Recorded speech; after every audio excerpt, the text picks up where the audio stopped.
కేరళలోని శబరిమల ఆలయం తెరుచుకుంది. మండల మకర విళక్కు సీజన్లో భాగంగా ఇవాళ తెల్లవారుజాము నుంచి భక్తుల దర్శనాలకు అనుమతిస్తున్నారు. తొలి రోజే వర్చువల్ బుకింగ్ ద్వారా దాదాపు 30,000 మంది భక్తులు నమోదు చేసుకున్నారు.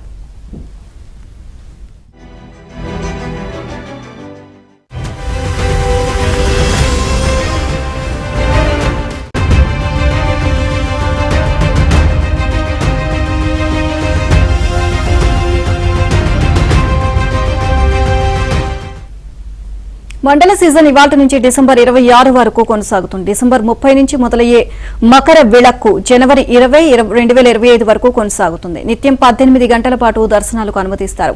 తెల్లవారుజామున 3 గంటల నుంచి మధ్యాహ్నం 1 గంట వరకు, తిరిగి మధ్యాహ్నం 3 గంటల నుంచి రాత్రి 11 గంటల వరకు భక్తులు దర్శనాలు ఉంటాయి. అయ్యప్ప భక్తుల భద్రత కోసం 13,600 మంది పోలీసులు, 2,500 మంది అగ్నిమాపక, రాష్ట్ర విపత్తు నిర్వహణ సిబ్బందిని నియమించారు.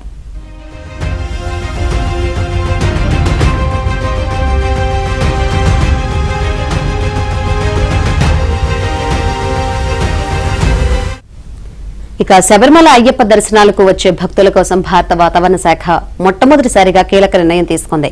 స్థానిక వాతావరణ వ్యవస్థను ఏర్పాటు చేస్తున్నట్లు ఐఎండీ తెలిపింది. ఉత్తర భారతదేశంలో ఏటా నిర్వహించే అమర్నాథ్ చార్ధామ్ యాత్రలో మాదిరిగానే శబరిమల యాత్రపై వాతావరణ వ్యవస్థను తీసుకొస్తున్నట్లు తెలిపింది. సన్నిధానం, పంబా, నిలక్కల్ ప్రాంతాల్లో 3 చోట్ల వర్ష సూచికలను ఏర్పాటు చేస్తున్నామని భారత వాతావరణ శాఖ వెల్లడించింది.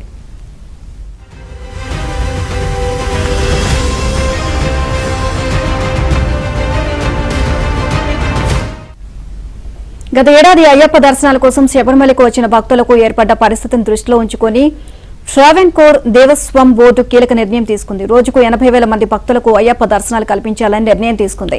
అందులో 70,000 మందికి ఆన్లైన్లో వర్చువల్ క్యూ టికెట్లు బుక్ చేసుకునేందుకు అవకాశం ఇవ్వగా, మరో 10,000 మందికి స్పాట్ బుకింగ్ ద్వారా శబరిమలలోనే ఏర్పాటు చేసిన ప్రత్యేక కౌంటర్లో టికెట్లు అందించనున్నట్లు అధికారులు వెల్లడించారు.